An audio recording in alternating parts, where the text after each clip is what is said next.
ఇప్పుడే country delight యాప్ని download చేసుకోండి. Download the country delight app now.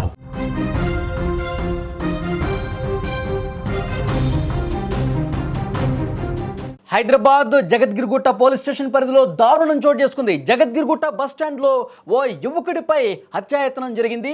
కత్తితో యువకుడిపై బాలరెడ్డి మరో దుండగుడు దాడి చేసినటువంటి పరిస్థితి.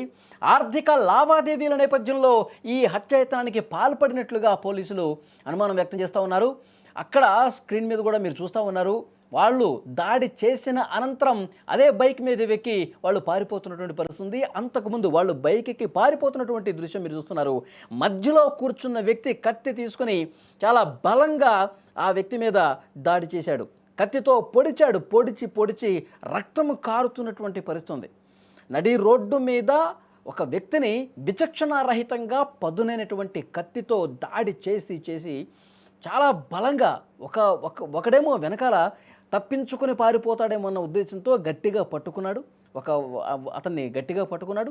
ఇంకొక అతను మీరు స్క్రీన్ మీద ఆ బైక్ మీద మధ్యలో కూర్చున్నటువంటి వైట్ షర్ట్ వ్యక్తి ఎవరైతే ఉన్నారో మధ్యలో కూర్చున్న వ్యక్తి అతను కత్తి తీసుకుని పొడుస్తున్నటువంటి పరిస్థితి. జగద్గిరిగుట్టలో నడి రోడ్డు మీద ఈరోజు జరిగింది. కానీ అక్కడ మనకు చాలా షాపులు కనిపిస్తున్నాయి. అక్కడ స్థానికులు చాలా మంది కనిపిస్తున్నారు. వాళ్ళ వ్యాపారాల్లో నిమగ్నమైపోయారు. వాళ్ళ షాపులు వాళ్ళు షట్టర్లు ఓపెన్ చేసుకుని వాళ్ళ బిజినెస్లో వాళ్ళు ఉన్నారు. ఇదంతా చూస్తూ ఉన్నారు. ఒక వ్యక్తి ఇంకొక వ్యక్తిని చాలా దారుణంగా కొడతా ఉన్నాడు. కత్తితో పొడిచి రక్తం కారుతున్నప్పటికీ ఇంకా గల్లా పట్టుకుని అట్లాగే పొడుస్తూనే ఉన్నాడు. కానీ దీన్ని చూస్తున్నటువంటి ఎవరూ కూడా సాహసం చేయలేకపోయారు. ఈ దాడిని ఆపలేకపోయారు. అక్కడ నిలువరించలేకపోయారు. వెంటనే అతను ఆ తీవ్ర గాయాలైనటువంటి వ్యక్తి ఏదో రకంగా వెంటనే తన షర్టు పట్టుకున్నటువంటి దాన్ని విడిపించుకుని ఆ చేతిని విడిపించుకొని ప్రాణభయంతో పరుగులు పెట్టుకుంటూ వెళ్ళిపోయినటువంటి పరిస్థితి. నన్ను చంపొద్దు అని చెప్పి అతను కాలు పట్టుకుంటూ ఉన్నాడు. ఎవరైతే ఆ బాధితుడు ఉన్నాడో నన్ను చంపొద్దు, నన్ను వదిలే ప్లీజ్ అని చెప్పి అతను కాళ్ళు పట్టుకున్నా కానీ ఏమాత్రం కూడా వినిపించకుండా విచక్షణారహితంగా పొడిచినటువంటి పరిస్థితి. మీరు విజువల్స్లో చూస్తున్నారు. పోలీసులు కూడా సంఘటనా స్థలానికి చేరుకున్నారు. ఈ విషయం తెలిసిన తర్వాత సంఘటనా స్థలంలో ప్రతి ఒక్కరిని కూడా మాట్లాడుతూ ఉన్నారు. అక్కడ స్థానికుల్ని క్వశ్చన్ చేస్తూ ఉన్నారు. అసలు ఏం జరిగింది, గొడవ ఎలా స్టార్ట్ అయ్యింది, వాళ్ళు ఎవరు ఏంటనేది కూడా ఆరా తీస్తున్నటువంటి పరిస్థితి.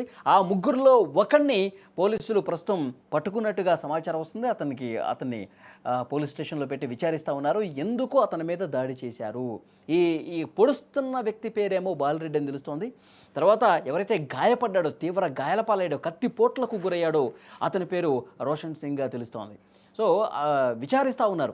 ఏంటి వీళ్ళిద్దరి మధ్య గతంలో ఎలాంటి గొడవలు ఉన్నాయి, ఆర్థిక పరమైనటువంటి లావాదేవీల విషయంలో గొడవలు జరిగినట్టుగా కొన్ని రోజులుగా సమాచారం వస్తుంది. సో ఆ నెపంతోనే ఆ గొడవలు ఉన్నటువంటి కారణంతోనే పాత కక్షలతోనే ఈ విధంగా దాడి చేశాడు. పదునైనటువంటి కత్తితో ఒక ప్లానింగ్ ప్రకారమే అతను ఎక్కడున్నాడో ఏంటి సమాచారం తెలుసుకుని జగద్గిరిగుట్టలో బస్టాండ్ దగ్గర ఉన్నట్టుగా ఇన్ఫర్మేషన్ ముందే తెలుసుకుని అక్కడికి వచ్చి నేరుగా కత్తితో ఒకళ్ళు కాదు ఇద్దరు కాదండి ముగ్గురు వచ్చారు. అదే బైక్ మీద వచ్చారు. అదే బైక్ మీద ఆగారు. అతన్ని పట్టుకున్నారు. విచక్షణ కేవలం 1 నిమిషం వ్యవధిలోనే పట్టుకోవడం కత్తితో పొడిచి అతను వద్దంటున్నా మొరపెట్టుకున్నా నీకు ఆ గొడవలన్నీ కూడా నీకు డబ్బులకు సంబంధించిన గొడవలు ఏవో చెప్తా ఉన్నాడు. అతను నన్ను వదిలే ప్లీజ్, నువ్వు చెప్పినట్టు వింటా అని చెప్పి అతను కాళ్ళ మీద ప్రాధేయపడే పరిస్థితున్నా కానీ అతను పొడుస్తున్నటువంటి బాలరెడ్డి అనే వ్యక్తి ఏమాత్రం కనికరం లేకుండా పొడుస్తూనే ఉన్నాడు. విచక్షణ రహితంగా దాడి చేస్తూనే ఉన్నాడు. ఆ తర్వాత అతను వదిలించుకొని పారిపోయినటువంటి పరిస్థితి ఉంది. వెంటనే పోలీసులు పూర్తిగా వివరాలన్నీ కూడా తీసుకుంటున్నారు. అక్కడ ప్రత్యక్ష సాక్షులు ఎవరైనా ఏదన్నా సమాచారం ఇస్తారేమో అని చెప్పి అవన్నీ కూడా సేకరిస్తూ ఉన్నారు. అక్కడ టీ షాప్ ఉంది. అక్కడ చాలా షాపులు ఉన్నాయి. షటర్లు చాలా కనిపిస్తూ ఉన్నాయి. జ్యూస్ బండి ఉంది.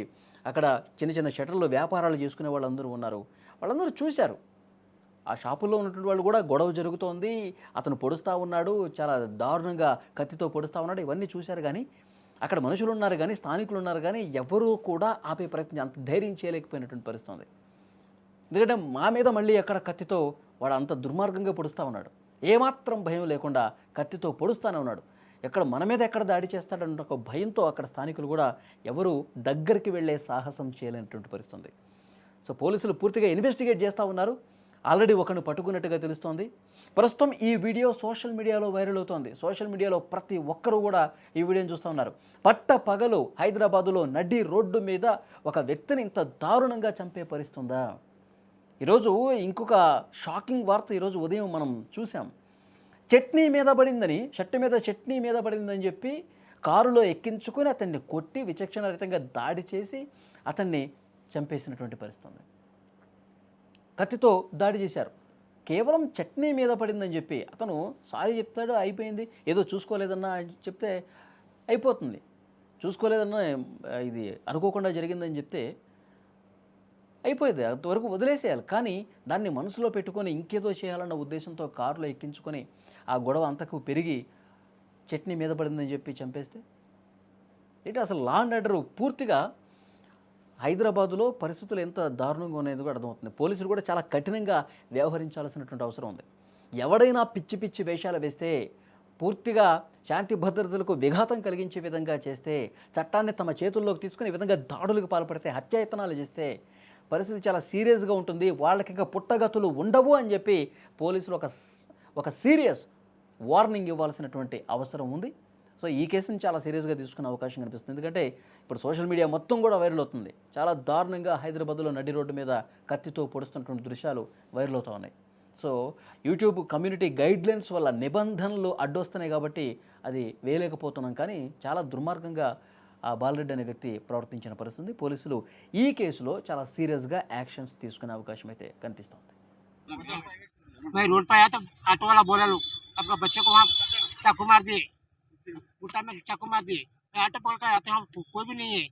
कोई पुलिस की गाड़ी आई तो मैं यहाँ पर आपका यहाँ आ गया साहब। मेरे को एक ही बच्चा है, कोई भी नहीं है मेरे पास। अब एक ही बच्चा, मैं कहाँ जाऊँ क्या करूँ, कुछ नहीं है मेरे को। पहले मेरी तबीयत खराब है साहब, दम फूलता मेरे को सांस का। आपका नाम क्या है? रोशन सिंह रोजन सिंह। जी, क्या काम करते हो? ऑटो चलाता साहब। ऑटो जी का बेटा है? जी, हमारा बेटा है। क्या हुआ? उनका दोस्त है क्या हुआ? वो पूरा दोस्ते थे ये लोग सब, एक दोस्ते में रहते हैं ये लोग। तो क्या अपने में कर लिया लफड़ा के नहीं मालूम साहब मेरे को।